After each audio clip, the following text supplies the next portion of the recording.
Alright, so today we're going to be making German potato salad. I just wanted to kind of go over the ingredients first. So we have potatoes, we have bacon, apple cider vinegar, and then we're going to cut that with a little bit of just water. We have some sugar, some kosher salt, black pepper, which one of my students left right by the fire, so it has a little bit warped of a container. And then this recipe calls for white onions. However, we had red onions cut up, and I thought that it might make a good element to this dish if you just use these up. These are very finely minced. In your recipe, they should be a little bit bigger. So my first step in mise en place and getting everything in order was measuring out all these ingredients, which you see has been done. And then next comes the prep element. So I really only have a couple small prep elements. So what I'm going to do is start making bacon lardons, and you can see these are little matchstick strips. We want to make sure that these are small enough to get crispy, uniform shape, and then also bite-size amounts. You want it to fit in your mouth. You don't want to have an entire mouth of just bacon. You want to mix all the elements of this German potato salad together. And you should see that they should kind of like sprinkle a little bit and separate. As you can see, matchstick size, and that's going to shrink dramatically. I do want to show you what some people call a bacon lardon, and that is actually not appropriate. So that is a square, and that is not a bacon lardon. A bacon lardon is more of a matchstick shape. And I'm just going to finish this up real fast. You can see in the background I have some water boiling. That's going to be for our potatoes. And what you didn't see that I did before I recorded this video is part of my mise en place prep of getting everything together and in its place was I washed those potatoes. I scrubbed them really well because we're actually going to boil them with the skin on. Something else you don't see is I have my sanitation bucket below me with my detergent with a scrubby pad and then my sanitizer with a clean rag. So these potatoes, you see they went into the water. That kind of cools the water down a little bit, reduces that oil.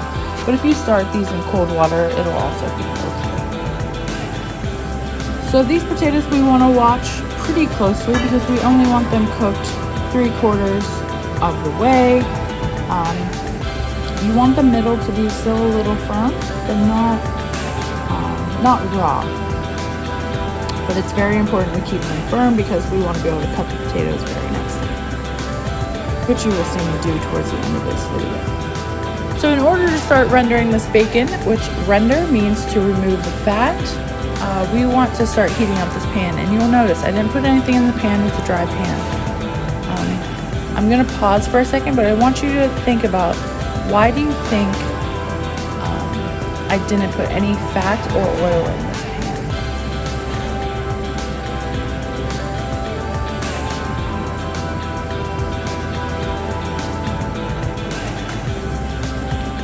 So if you pause and guess, we can kind of think about what bacon is and how much fat there is.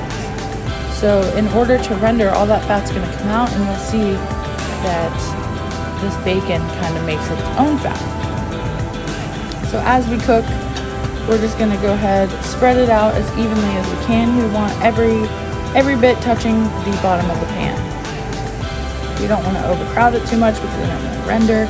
We'll have some chewy pieces and some crispy pieces if we overcrowd this pan. Also, you can see that the oil is starting to puddle in that pan. If you look around the edges, that's all the fat that's coming out. And then as we cook this, you can see we're starting to get some crispy bits. It kind of turns that golden reddish. We have our potatoes cooking with the skin on. These are boiling. And then from here, you can really see the amount of fat that's in this pan now. So it's getting super crispy.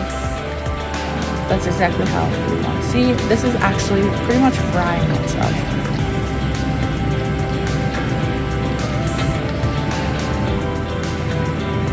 So I'm going to start removing this bacon from the pan. I have just a Cambro lined with some paper towels to absorb any oil I might miss.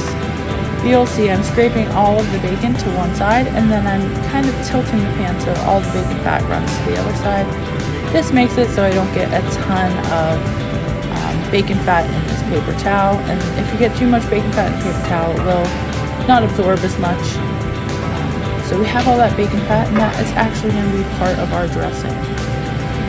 So that bacon fat is still in that pan. Potatoes are still boiling. I think we're at about the 8-minute mark for the potatoes. They ended up taking, I think it was about 14 minutes, give or take, but depending on the size of potato, you really need to check, just check the potatoes. What you don't see on camera is me taking a fork and just kind of stabbing them I think I did on my timer every 5 minutes. So we added our onions to that bacon fat, and these onions are minced so nicely. The students did these, and I'm very proud of that. This is a proper minced onion. So they minced these super small, so it's really only going to take about 30 seconds to a minute to kind of saute and get that rawness off of these onions. After these are cooked, you'll see I believe I add water first. And this is about 2 tablespoons. So what this water is going to do, it's going to kind of cut through that acid of all the vinegar that's in here. It's going to reduce the acid level and make it a little more palatable. So there's all that vinegar. So you can see it was more vinegar than it was water.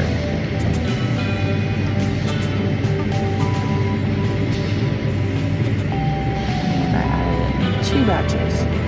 Next, we're going to come in with the sugar, I believe. And you'll see I only add about 3/4 of it. I was afraid it would make it a little too sweet. I followed the recipe, and then sometimes when you're following a recipe, if it's not going to change the recipe, you can kind of hold back and add a little bit at a time. To my liking, I wanted it sweet, but not like a syrup. But then after I taste it, you'll see I did end up adding all that sugar back. So I think this recipe would really benefit from honey, but I wanted to keep it straight to the book in case you guys made it. But if you wanted to add some honey to this, you could add, in addition to the sugar, about a tablespoon.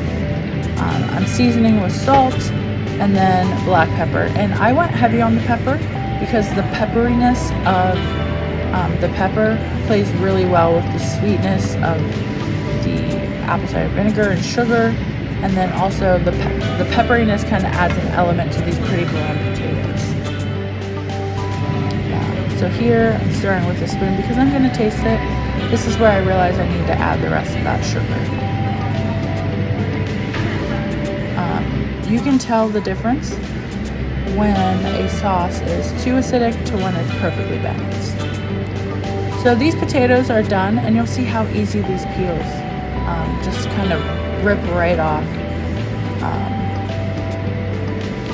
This is one of my favorite methods for cooking potatoes because it's so easy. The skin really just comes off. I've made mashed potatoes this way at home when I only have to cook like 4 or 5 potatoes.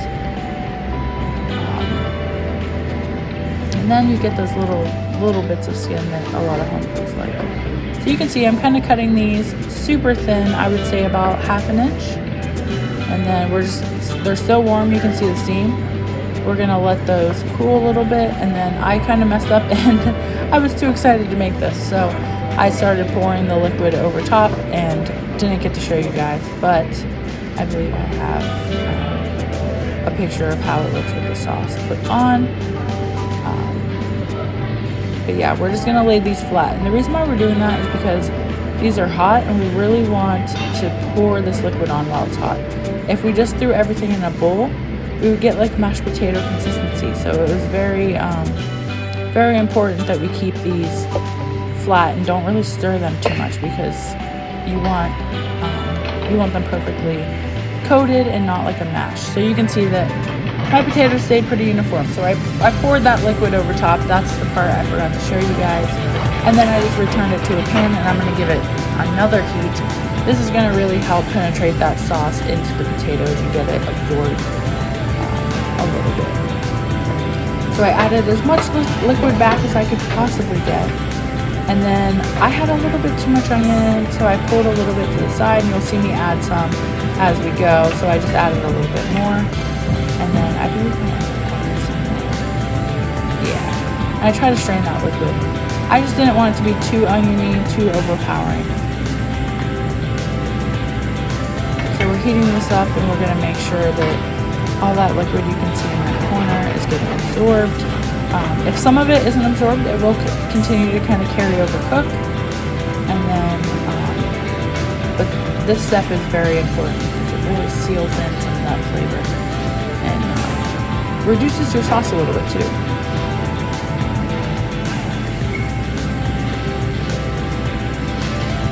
And, this recipe is relatively cheap. This is a great side.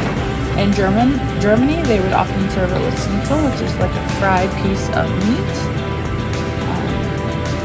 Here we have potato salad we often serve at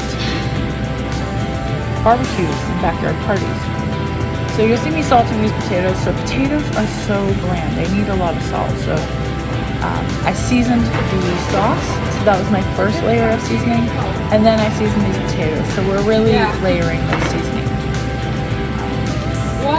Seasoning steps. Stir this, and it looks like it's pretty close to being done.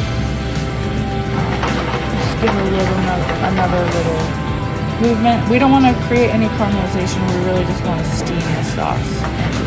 Then I added a little bit of bacon because I'm going to use most of the bacon for garnish. However, having a little bacon throughout the potato, it adds a really nice element. So these pieces of bacon, since they're in the sauce, make it a little softer, while the garnished bacon on top is going to be crispy and a really nice mouthfeel. So we'll have that softness of the potato, a little bit of chewy bacon, and then really crisp bacon. So we're going to have 3 different flavor complex. So I'm going to start panning this up, and my method for this was the family style. So we just took one big plate, serve it all at once. You could do this in a bowl as well, but I wanted you to be able to see it. And then I'm just taking each piece of potato and just kind of layering it. I need a little middle base, I noticed, and then I'm going in a circle around. And you'll see it looks kind of bland to start with, but at the end I'm really happy with this plate for a family style. I think this is very doable in a restaurant. Maybe class it up a little bit more, make it not as family style. By adding some other elements, maybe a different plate, a different bowl, maybe a little ramekin of the sauce that they can pour over, incorporate it more and make it more of an action station. But yeah, I'm just building this pile. So I've made my base, and then I'm just kind of following the curvature of the plate, going around in a circle and hoping they don't move a little bit too much. And then I have these little bits of onion. So I kind of scrape those and put them on top, make sure each potato is covered.